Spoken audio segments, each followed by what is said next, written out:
Greetings everyone, thank you for coming to my channel. In this video, you'll be learning about imperative sentences. But for starters, I just wanted to thank everyone for the love and support. Thank you to everyone who's been watching my videos, liking my videos, and sharing my videos. Also, don't forget you're welcome to leave positive feedback and negative feedback, as long as the negative feedback is respectful. I'm just going to start saying constructive criticism because negative feedback sounds a little harsh. Also, if you have a video idea, please feel free to let me know. And what I mean by that is if there's something that you want to learn about that pertains to English or grammar, please feel free to let me know and I'll make a video about it. So I have an idea and I want to know you guys' opinion. So I want to make some learn English with storytime videos, but I think I've been overthinking it. And the reason why I'm overthinking it is because I'll see like learn English with storytime videos, but it's literally just like storytime. For example, it'll say learn verbs with storytime, but it's like, how are people supposed to know what the verbs are? But then again, I guess that's the point of learn English with storytime. Like, you're supposed to learn the English with storytime. It's not really supposed to be explained, I guess. Like, that's the point of story time.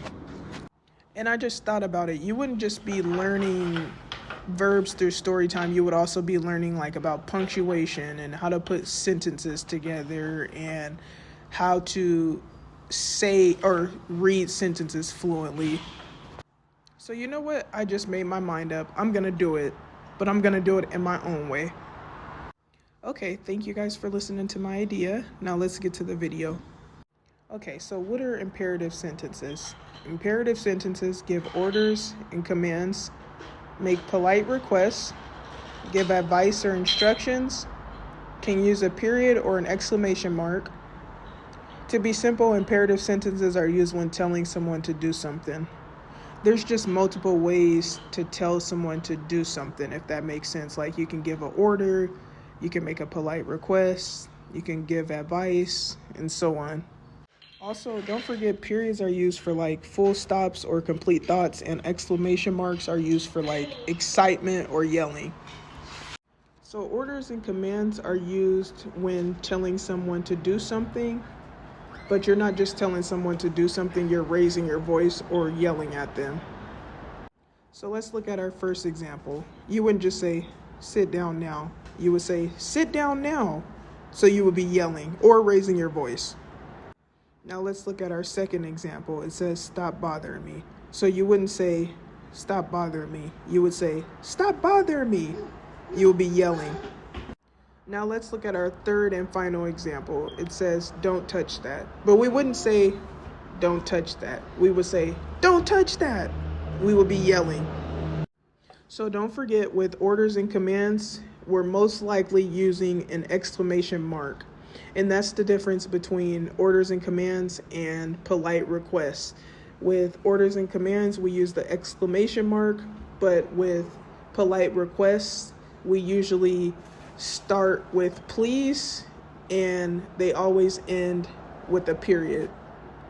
Also, orders and commands are more strict, and polite requests are more polite.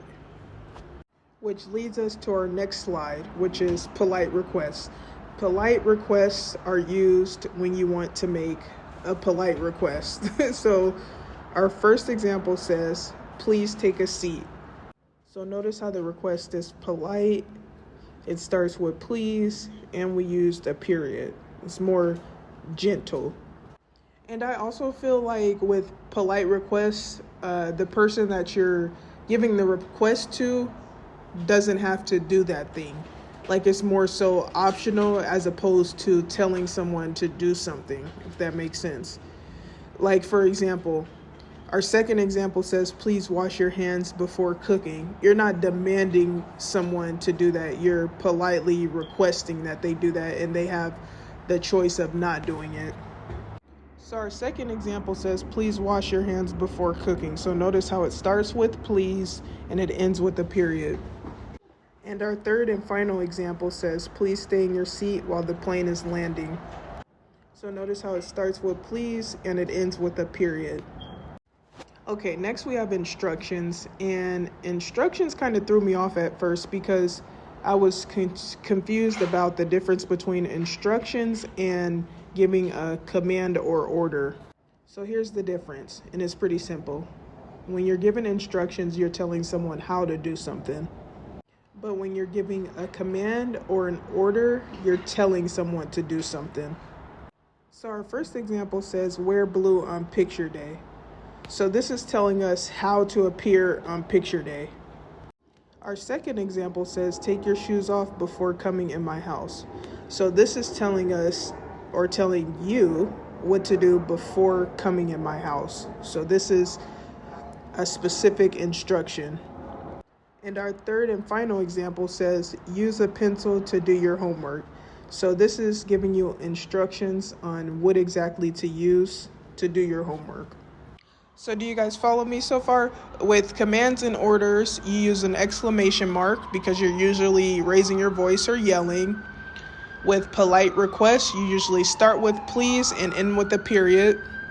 Or you can end with the period, like you could say, take out the trash, please, or take off your shoes, please. It doesn't always have to start with the period.